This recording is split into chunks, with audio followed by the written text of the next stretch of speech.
we continue our month-long awareness campaign on the fight to defeat Duchenne muscular dystrophy.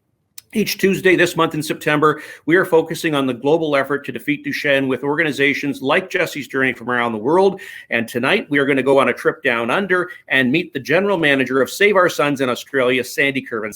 Sandy, welcome to the program.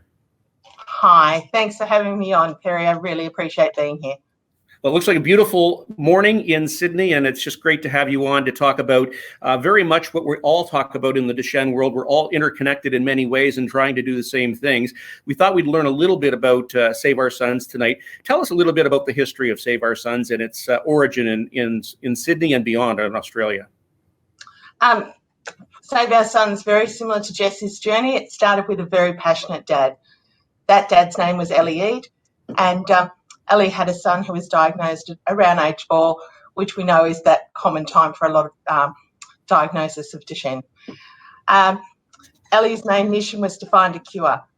And when he went on that journey, the idea was not to find a cure just for his son, but all the sons out there that were diagnosed. So Save Our Sons became the mission. Very similar to the background of Jesse's Journey, there have been many, many walks to raise money, long walks to Parliament, long walks across Australia, and a lot of fundraising effort to go into the key strategies of finding a cure. A lot of that has been around trials and putting clinical staffing in where it's needed. You've done an awful lot, considering that the organization was only founded in 2008, I believe. A very forward-thinking and progressive organization for sure, benefiting the folks across Australia with Duchenne, but as you said, even uniting around the world. Tell us about some of the areas of focus today. Very, very similar to yourself. I think we're on a very similar journey, which excites me that we're actually having this conversation. So, excuse me, our key strategies are to give as much support to funding, and whether that's clinical trial nurses in hospitals, whether that's PhD students, whether that's research for people running trials, so that we can find this cure. We know that there's been some great movements in medical advances, but we need to look at how we can find that magic answer for these boys. So we're doing a lot of telehealth support for our community across Australia. We're the peak body, so we're the voice to government as well on Duchenne.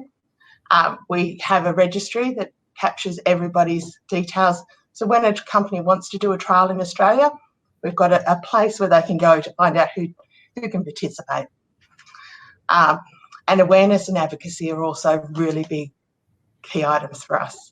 Yeah, same as they are here for us as well. You know, you talk about research, you talk about advocacy, you talk about support and engagement with the community, and all the things I think that we're all trying to do within our various organizations around the world. So congrats on that. What are some of the main accomplishments that Save Our Sons look back on since 2008 that they're really most proud of? I actually asked Ellie that because I've only been with Save Our Sons for 10 weeks. Oh, 12 weeks now. 12 Congratulations. Weeks. Sorry, we're in lockdown, so it's a bit confusing on 1 week's running into another here in New South Wales. So, Ellie, I asked that very question for him. What was the one thing that he found and he wished everybody knew about Duchenne? And he said it was about it being terminal and that it's time limited. We need to find that cure. So the passion is still there from 2008 to today. He hasn't lost an ounce of the passion. He's a motivating man. He's just somebody who inspires you to want to jump on this train. And for him, it's a family. It really is a family. So everyone who's involved becomes part of the family to help find this cure. Yeah, and I think that is my learning too, having been with the organization for 3 years, but having known the Davidson family for a long time, the founders of Jesse's Journey. Certainly, passion is the key with all Duchenne parents, I think, and that's what simply brings everyone together in this common fight around the world, and it's a shared mission for sure. What are some of the biggest challenges? We know in Canada what some of our challenges are. What are some of the challenges you may have in Australia?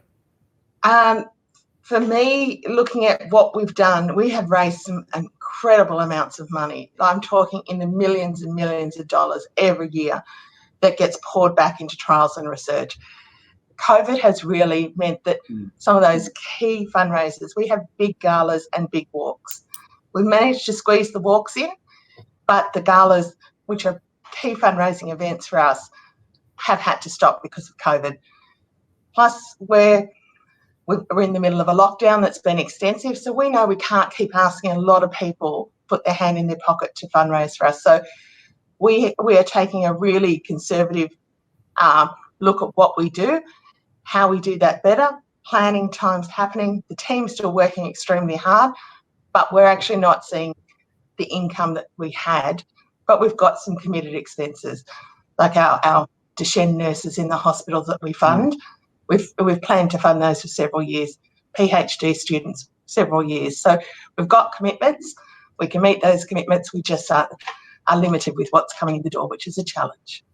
Yeah, it is for you there, and it's certainly for many organizations around the world. And I think we've all been affected in many ways, some differently depending on where you are in the world. Looking at Australia, much like Canada, a large country with a smaller population in various places.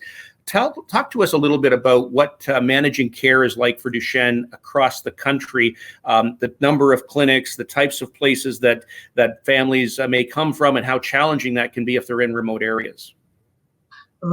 We have a huge challenge about the remote and rural families. The health service doesn't spread out as well as it should.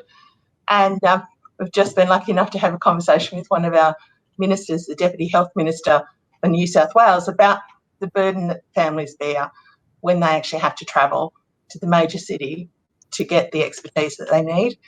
But also families with the life expectancy increasing are actually finding there's an extra burden that our paediatric system is well connected in our major hospitals. So that's around the perimeter of Australia. We don't have a lot of great health services in the interior of Australia, and we're very wide and big. But we do, we're finding that parents are reporting back to us that transition into adulthood from paediatric support is a real concern. Where it's coordinated when the children are in paediatric care, it's not coordinated once they go into adult care. Yeah. So that's a new problem we're facing. Yeah, and very similar here in some cases in terms of that transition of care, and that's something that we're focused on as well in some of the work that we're doing now. How do you feel about, or maybe perhaps how does Ellie and the scientific community within Save Our Sons feel about the emerging treatments and the state of Duchenne research? We're quite excited because we've got a couple of trials coming here between September and December. So we don't get as many trials as some of the European and American. I'm not sure. I don't know how many trials actually come to Canada, so I can't comment. Yeah, so it's exciting when things come together. It is costly, and we're just hoping that we start to get some really positive traction out of these trials. We know people are in the background working really hard to be innovative, but we'd like to see some answers.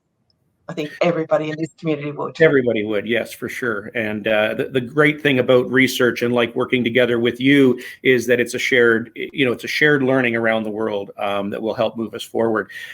What is? I know you have a lot of things on the go, and you're working on you've built a new strategic plan that is activated now. But what are those primary things that you're looking at in the short-term future that are really key and focused for you? I think, for me, being fairly new, it's how do we work with the services that are out there.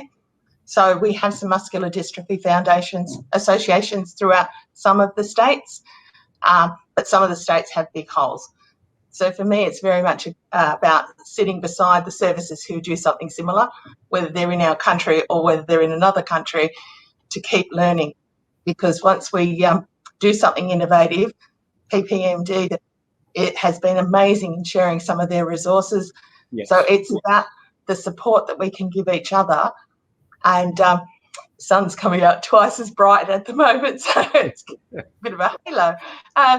So it's about connecting for me and making sure that we're not duplicating and wasting that really hard-earned money on doing something else somebody else is doing. Let's support that service that they're doing rather than reinvent it and do it ourselves. I'm interested. So you've been with Save Our Sons now for 12 weeks. You made a conscious decision to go there. What drew you to Save Our Sons, and what have you learned that really inspires you to keep working? Good question. I've been the CEO for 2 major statewide organisations that focused on family or women and children. So, and over 25 years in the community sector working with families and children. And so when I saw this advertisement for the position, I actually was curious to see where the organisation was up to, because I had Ellie on the TV 12 years ago talking about launching this organisation, starting a charity, going on a walk. And I thought, I wonder where these guys are up to, and did a bit of exploration and went, I want to jump on board. I want to be part of this. I think I can bring something to the organisation. That's great. Very inspiring, and much like I'm sure hearing John Davidson speak here in Canada, very inspiring. And I haven't met one of the founders of these organizations yet, no matter where in the world.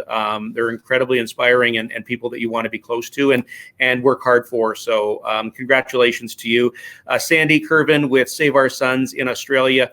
We'll let you get on to your beautiful day down under today, but thank you for joining us on our International Tuesday here in September, as we are profiling different organizations. And like Jesse's journey, we all want to work together. As you had said earlier, together we're stronger. So we take that to heart, and glad you could join us today. Thank you very much.